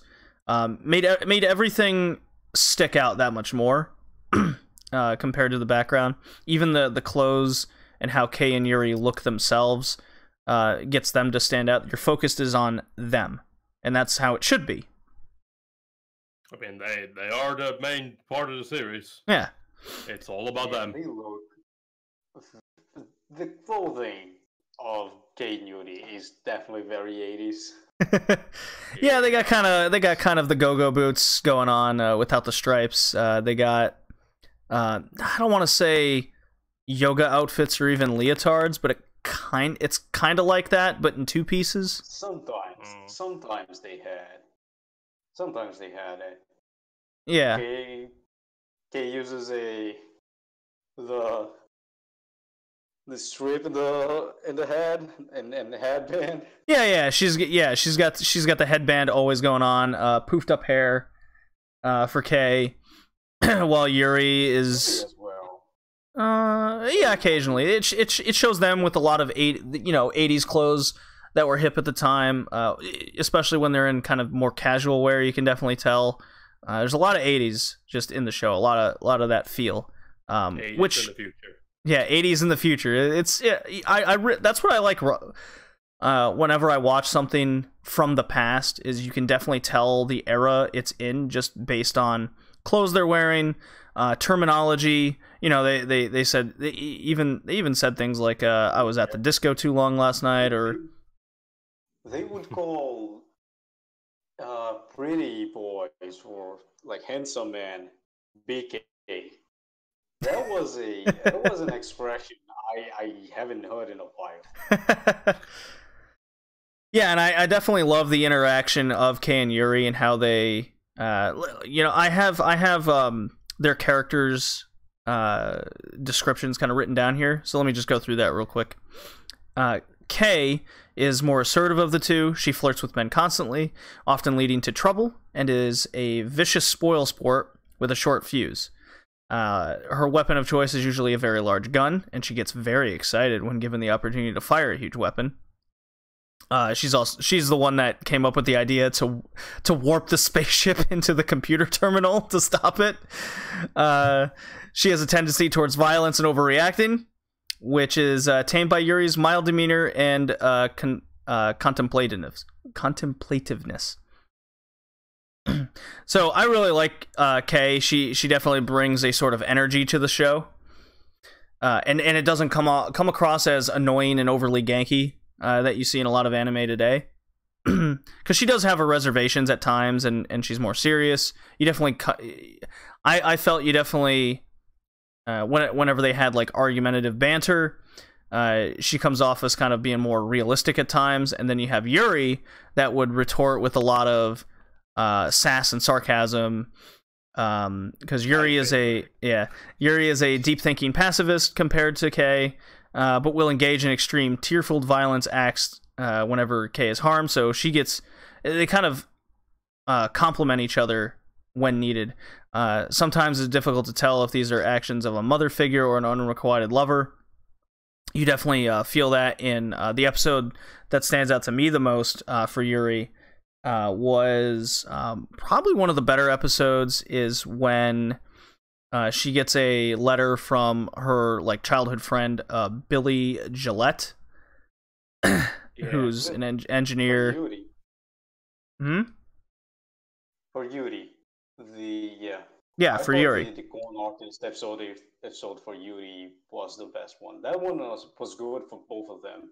Yeah. Because at the end, Kay also shows a little bit of her calm side. Let's call it that. Because if she was only hot-blooded, if she had a short fuse, she would, tell Yuri what happened. The guy was there. Right. And she said, and she kind of cooks it, and even tries to sacrifice herself at the end, like stay behind so she can delay the personnel in the base. Yeah, she even she even says the line, some things are just better off not being known, especially with who Yuri is. That also tells me that Kay is very close to Yuri, knows who she is, because Yuri is a romantic at heart as well, and you get that throughout the series. She always wants to meet the ideal guy that wants to, she wants to go to the beach, but only go there at night on the off chance that the mysterious handsome man will come and take her away. Woo-hoo. She is the hopeless romantic, right? Where she is just fucking her ideals are way too high, and there is absolutely no sacrifice like ideals. Right, and then you have Kay on the other hand that. She'll just be, in the middle of the mission, hot guy will come over and just be like, hey, I'll take that dude. Yep. Complete opposite. Yeah, I like it. That's what I like about them as well, because, like, my problem, or when I watched this, one of the things that I quickly was like, I don't particularly like either Yuri or Kay alone or by themselves, because they really feel like they're written as, like, obviously two opposite halves, but like the way that they then work is when they're together, they balance each other out quite nicely. Mm-hmm. And while they do try to have them kind of balance themselves out by themselves as well, sometimes I feel like that never really worked as well as when they are together. That show is not the same if they're not together. If there was like episodes dedicated to like dedicated to, oh, Yuri goes. No, and you definitely that would be like no. Tori, you're absolutely right, and you definitely see that in a few of the episodes, because you might be wondering while watching the series, oh, I'd like a little bit more backstory on the characters from a singular perspective, and you kind of get that in a few of those where it's focused on purely Kay or Yuri, and those are some of the worst episodes of the series when it focuses on them from a singular perspective, because once you're missing one, you as a fan of Dirty Pair and as someone who's enjoying the show, I immediately miss the sassy banter, the sarcasm between the two, Yuri feeding off of Kay's quick temper, and she's kind of getting a kick out of it at times. You immediately miss it, which is, again, not necessarily a bad thing, but it definitely doesn't help that particular episode. Yeah, it's like watching an episode of Lupin and then not have the gang show up. It's kind of like, huh? Lupin is a nice character, but ultimately, when the rest of the crew doesn't show up, it's kind of like something's missing here. yeah, and Lupin needs to feed off someone he's interacting with, be it Jigan or Fujiko, or giving Goemon just a hard ass time because he's an old fashioned guy. Just anything. Zenigata. Or even Zenigata, exactly. And Dirty Pair relishes. It's strongest when Kay and Yuri are acting as a team in situations. A simple line that stands out. Let's take episode 1, because as Hickey said, it's probably one of the better beginnings to a show, like for establishing who the characters are, the universe they live in, what they go through. There's a line in it where a hot guy kind of computer's going out of control, and a hot guy kind of bumps into Yuri, sexual harassment style of the 80s. Sexual harassment style of the 80s, and Yuri grabs him immediately, like, what the fuck are you doing? But then she looks at him, oh, it's a hot dude. And then Kay goes, no, leave that dude alone. Let go of him. And he, oh, do I have to? Yes! Yeah. I love how easygoing they are. Things are going to hell, and they're just fine. like they have the solution for that. They can solve any problem anytime they want. Yep. But they decide to go easygoing, and it doesn't really matter. So I had a kick of it every time that happened. When they at the beginning of one episode, they are bargaining with the chief to have more vacations if they succeed a mission, and he's like, "Okay, fine. If you guys succeed on the sabotage, you can have 3 vacations." And they're like, "Yes." They just press a button and explode the days. And the guy's like, "You guys already did the thing?" It's like, "Yeah, we did. We just wanted the vacations." It is impressive. Gotta manipulate the system any way you can if you don't get the time off. I will say this. This is also coming from someone who's watched a few of the movies and spin-off OVAs. If you're looking for... This is what I thought the series lacked the most. And it was... Because episode 1 was really good. It had a lot of destruction, had a lot of comedy, had a lot of them feeding off each other. Episode 2... for example, was a little bit less than that because it was more about them going off on a regular mission. Because yes, the show is episodic, and it doesn't have so much of the chaotic destruction. And to me, those are the best episodes when just shit's going out of control, and they just keep one-upping each other on how to make things worse and what have you. Yeah, but I mean, just kind of as well in the defense of the show, they can't just be doing that because the problem then is where do you want to go? Do you want to get the shonen problem? Well, every time the stakes has to be raised, something has to be higher. Their explosions has to be bigger. Eventually, it just gets silly, too silly, even for the show. So it kind of it's, as I see it, as it's more of a necessary evil. It's in order to not make the quote unquote fun part of the show die out too quickly, they also need to dilute it a little bit so that it's not the same thing the entire time. Right. So that when the moments kick in, you're like, yeah, this is what I'm here for. I can definitely agree with I can definitely agree with that, but from my perspective, it was still lacking enough of those crazy explosions and shit getting out of control from a collateral perspective. I think there could have been more of that. I'm not saying the whole show should have been that. I would agree with you, Tori. Then yes, it would definitely fall from the shonen issue of the stakes always being raised higher and higher, higher. So I don't know. Maybe if those episodes where it was focused solely on Kei and Yuri maybe if it escalated to the end of the episode where collateral started happening, then maybe that would have made those episodes better. Hickey, what do you got to say about Dirty Pair from an episodic perspective? An episodic, it has the problem I have with most episodic shows. It lacks backbone. Oh, sure, yeah. You have 2 kinds of episodic shows. You have the pure episodic shows. It cases every episode. One day it ends, whatever, it doesn't have an end. Which happened here. By the way, the show got cancelled. It is one of those.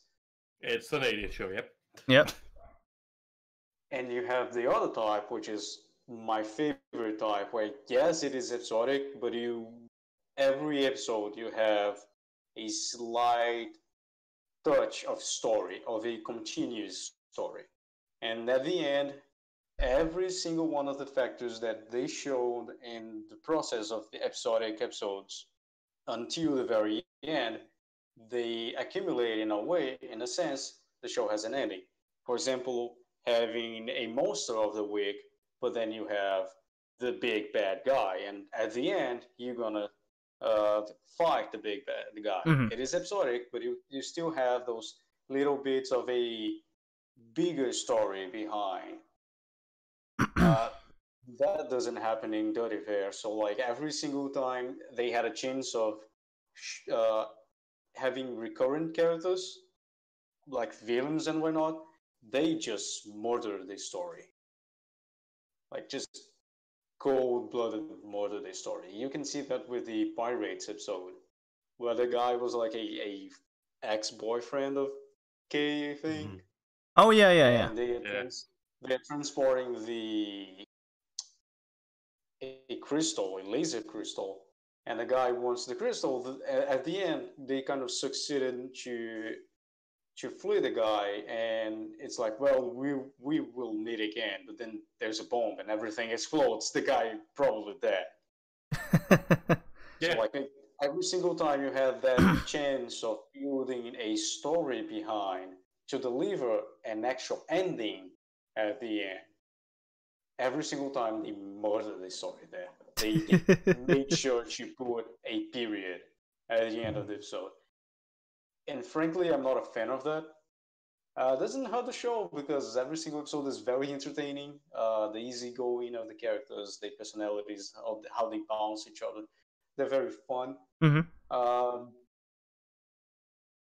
But still, at the end, especially with the last episode, because the last episode was very cool and very good, unless a little bit of the details at the very end, because again, there's no end. So it is there. The problem I had with the episodic nature of the show is the fact there's no bigger picture behind. It's just what you're saying. Episode is over, story is over, the end. I'm definitely with you. I'm definitely with you on that one. Again, just to kind of reference the OVAs and movies that I've seen, those have a deeper plot and backbone, Hickey. So if you like Dirty Pair and you want more of that aspect, then the movies and OVAs are definitely right up your alley. Yeah, I mean, the problem And that's why they're regarded as better too. The problem I have with the OVAs, if you're talking about Flash. No, not Flash. I'm talking like Affair at Nolandia and whatnot.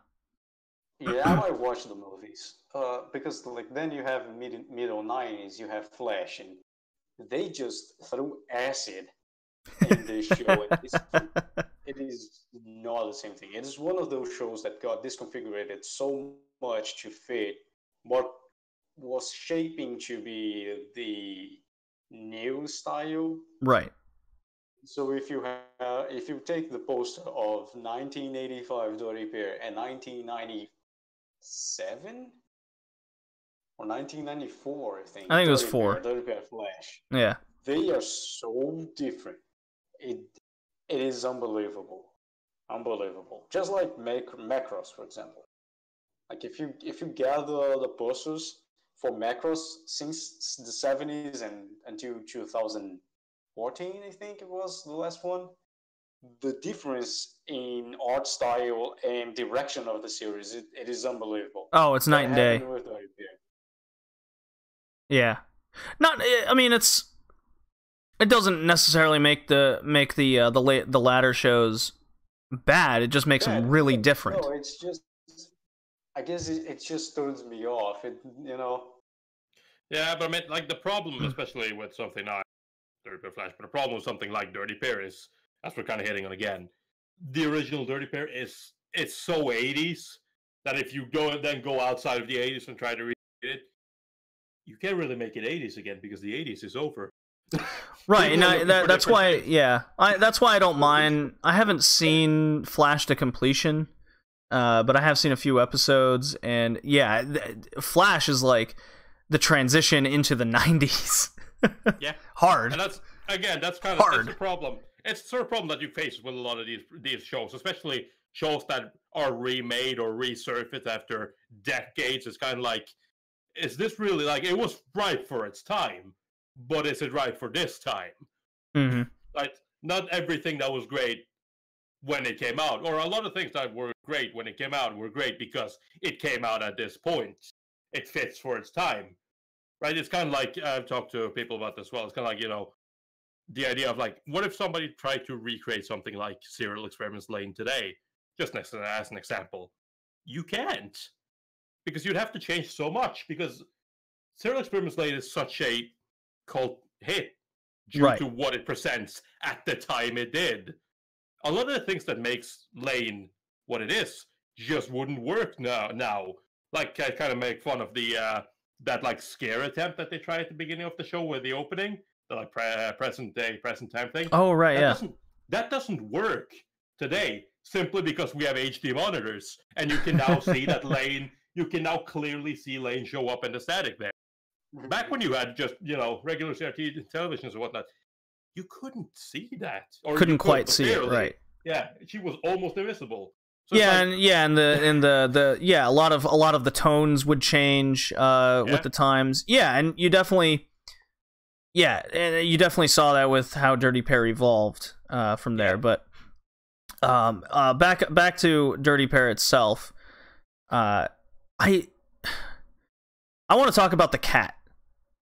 All right. And their ship. What was the name of the ship? Like Nano? Was the ship Nano? No, that was the little robot, like. Right? Yeah. Well, that was the name of the little ball robot. Yeah. Dirty Pair. So they have a mascot, pet mascot. Kei and Yuri, and the cat is the name is Moogie. We haven't even mentioned that their actual team name is called the Lovely Angels. And there's moments throughout the show that they introduce themselves as the Lovely Angels. Clearly a play on Charlie's Angels, but it's just the two of them. And I believe it's the first episode where they're trying to introduce themselves. And everyone's like, what are pro wrestlers doing here? These are stupid. And I got a real laugh out of that. And then you have... crowd going nuts, and you have Yuri on the ground going, "Come on, Kay, let's just tell him our more famous name." And Kay's like, "No, I hate that name." Yeah, it's funny, right? Because it is that distinction. They're known as the Dirty Pair, and it's just like we're not the Dirty Pair, we're the Lovely Angel. Kind of like they don't want to be, but they're the Dirty Pair. They're the Dirty Pair. Oh shit! Everyone seems so scared that every time they hear Dirty Pair, and they're like, Lovely Angel, we are the Lovely Angel. And everyone's like, you sent the Dirty Pair here? Do you want everyone to cry? Yeah. So back to the cat I want to talk about, Moogie. He I don't know, he's just this giant red alien cat, and it can do almost anything. They communicate with the cat. It's their partner. It's almost like as shit's going down, Moogie always comes in with the robot to kind of save their ass at the right time. It really reminds me of kind of the I was thinking of a number of references in like Western cartoons, be it I know Speed Racer with the chimpanzee. yeah, exactly, yeah. The chimpanzee, the even what's the dog's name that's with Dick Dastardly? Snively? Whatever. Dick Dastardly is always like pulling shit off, and everything always goes wrong, and then you have the dog, instead of helping, is just like, yeah, he's gonna fuck up, I know this shit's going down. Or Hong Kong Phooey, it's always his cat. That was the one I was thinking of, Hong Kong Phooey. It's always his sidekick mascot that actually is the one actually pulling all of the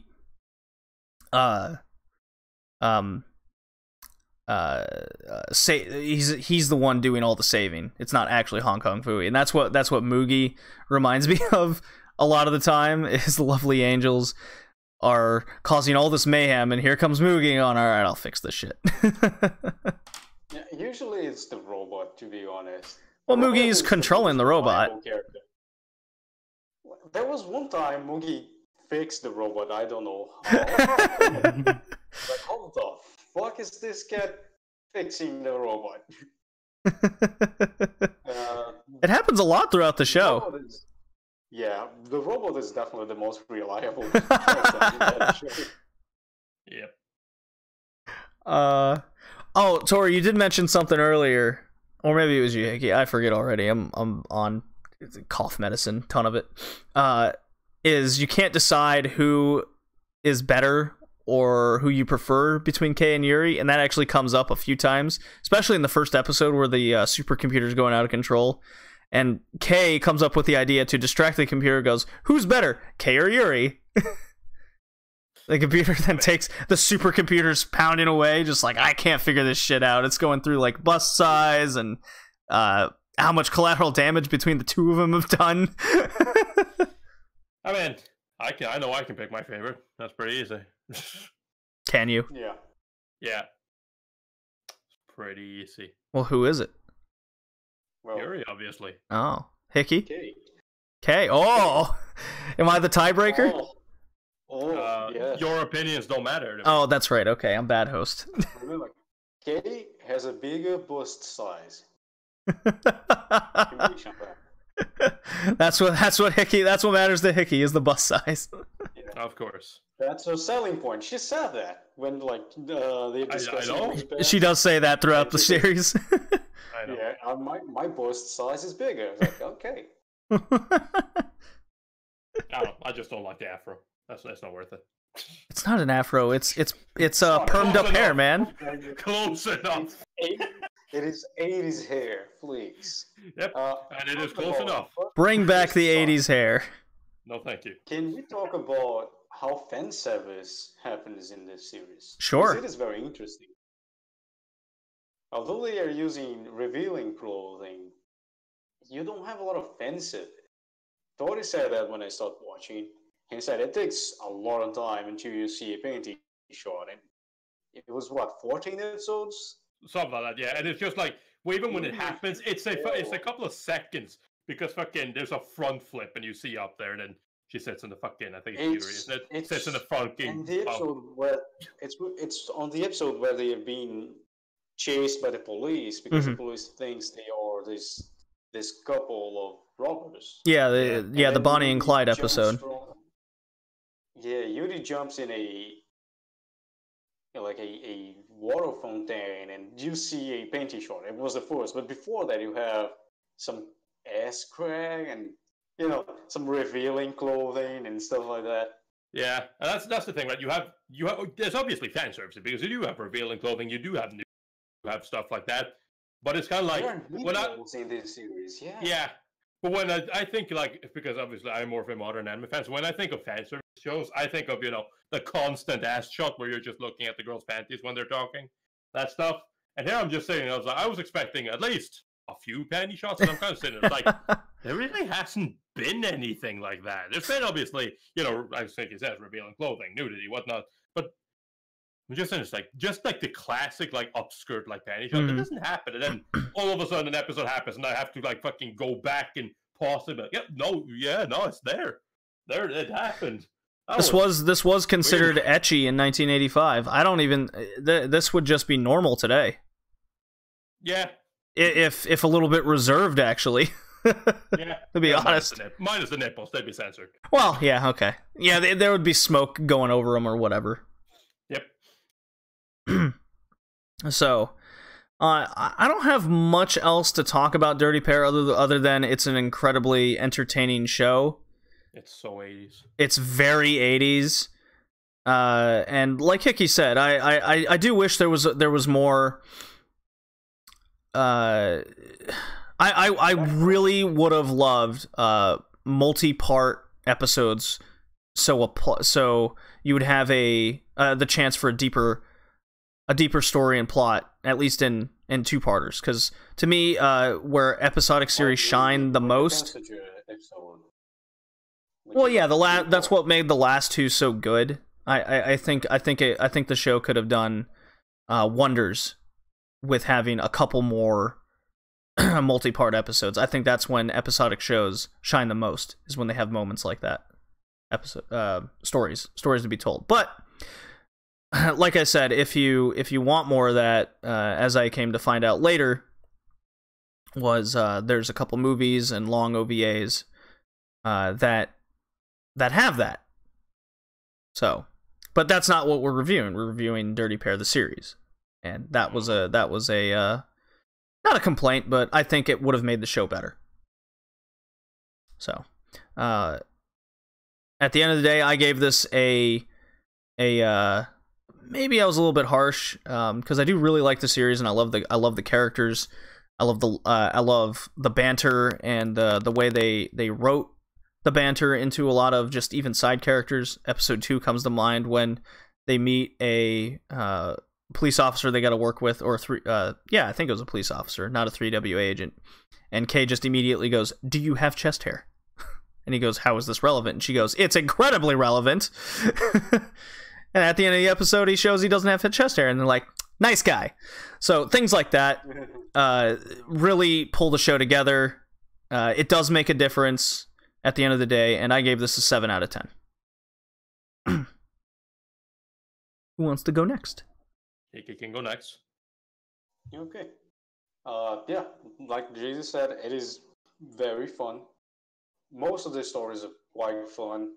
The way Kay and Yuri think of solving a problem are very innovative and causes a lot of collateral damage most of the time. Mm-hmm. They are very fun characters, very easygoing, complement themselves. The problem is the story lacks a little bit of backbone. As I said, there's not a big picture, and the scene is just going there, doing what you're supposed to do, going back home, else, which hurts a little bit at the end. Especially, I can say, I guess, in the last episode, not the last episode of the series, the last episode of the 2 first OVAs, which should be episode 25 and episode 26 before the show got cancelled. Right. There's Sad a times. big explosion, and there's a big explosion, and the first person they show you, it's the chief. And the chief goes, "Oh my God, the lovely angels are dead," and start crying. They're not dead. They show they're fine, and they just go running and happily to the sunset. But the chief is there crying. How are they supposed to have vacation if he knows they're alive? That is true. Those kind of things, it kind of hurts the series. Also, the episodes where they're not together. Yeah. A little bit hurtful. The first episodes, and that's why Kay is my favorite character. Yuri seems just like a part of Kay's personality. They share a lot of same traits, and Kay can just substitute Yuri in a lot of scenes. But after a little bit of development, you see that Yuri has this more deep thinking, as JD put it. So yeah, because of here that the opening is great. The opening There's is no fantastic. way you can skip the Russian. I'll play it again. Yeah, that got me off guard. The ending is also good, but because of the lack of backbone and few character development problems, I'll give it a 7 as well. All right then. 7 out of 10 from Hickey as well. Huh? And this is when I come in and ruin everything. Ooh. No. Oh, good. I watched Dirty Pair like almost 3 years ago now. Actually, I just looked. Wow. It's been a while. You didn't? You're telling me you didn't rewatch it for the podcast? No, I didn't. I know, shocking. Traitor. So I know. So I watched it, and when I first watched this was one of my first forays into old anime. Oh, interesting. Right around the time when I got into Lupin and stuff like that, I also got into Dirty Pair, and kind of seeing it. Obviously, the first thing that threw me off was just how 80s it was, because it is like, holy shit, people used to like this. But after a while, I got used to the whole 80s stuff, and I found a lot to enjoy, especially Yuri and Kay and their interaction. I absolutely adore that, and just I had my ups and downs, but like Kiki says, and like JD says, it varies very much from episode to episode. Some episodes had me like, yeah, I love this, and other episodes was kind of like, And as much as I argued on the show, kind of like I think a lot of it kind of works as like as kind of try to balance itself out eventually a little bit, but it doesn't exactly make the show more fun to watch, which is a problem for the viewer, obviously, myself. And the fact that it got cancelled also doesn't help. So you're kind of left at the end with a bit of a sour taste in your mouth and stuff like that. So it's not like it ended Yamato style, you know? No, it didn't, but Yamato was also stronger up to that point. Yeah, that's very true. Yeah, but, like Yamato had a story, you know. Yeah. That is Yamato also got remade. Yamato also got remade in 2012, but unlike, you know, unlike Dirty Pair, that actually worked, and Yamato 2199 is pretty good. But again, this isn't about this. Dirty Pair, I ended up giving a 6 because I liked it more than I disliked it, but there was a bit of a like mix up. There was like I really liked some episodes, and then some episodes kind of like I'm just waiting for the next episode. So I had a bit of a like up and down going through this show. All right. Well, it rounds up to a 7, so not too bad. Yeah, I would recommend this show. It's a very fun. I would change this show to a modern episodic comedy show anytime. Sure. Yeah. Sure. Alrighty. Well, I think that that does it for this podcast. If you have enjoyed listening to our sultry voices and put up with me being sick, then head on over to iTunes and Stitcher and leave us an amazing review. It's a good free way to support the podcast. Go check out other past episodes on iTunes, Stitcher, Spotify, and many more, or head on over to our YouTube page, Red Leaf Retrocast, where you can find video game streams that occasionally go up, every single past episode, raw in the live stream if that's your cup of tea, or cup of bag, as I said earlier in the show. And we cover the Red Leaf Retrocast covers everything gaming, wrestling, and anime, each with separate hosts with their respective hobbies. And our next anime episode, if I'm not mistaken, is over Speed Racer. It sure is. We will talk about Idolmaster on that cast. Ooh. And just to be clear, we're not covering the entire series of Speed Racer. It is one of those extremely long series, and if you're a long-time listener, then you've definitely heard this already, but if you're coming in for the first time, for a longer series like this, especially from an episodic sense, we'll probably only cover the first 13 episodes, or however much we do decide we can put up with. If we do like it, then the host will watch more and have more to say. But that's pretty much the number we're going to go on. Think of it like a modern anime perspective of a season. And thank you for joining us. This has been the Red Leaf Retrocast Worldwide Weebs Edition, Episode 31, Dirty Pair. And we'll see you next time. Peace. Goodbye.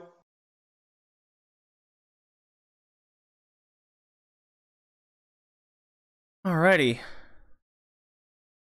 Oh my god, I'll be in my pants. Hang on.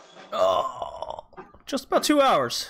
Not bad, guys. We even had we had quite a lot of people show up in the end. Yeah. And none were complaining about your voice? No. I was hitting mute on my OBS mic, so when I went into coughing fits, I just hit mute, and then I marked down the times for Audacity. So, definitely made the stream better.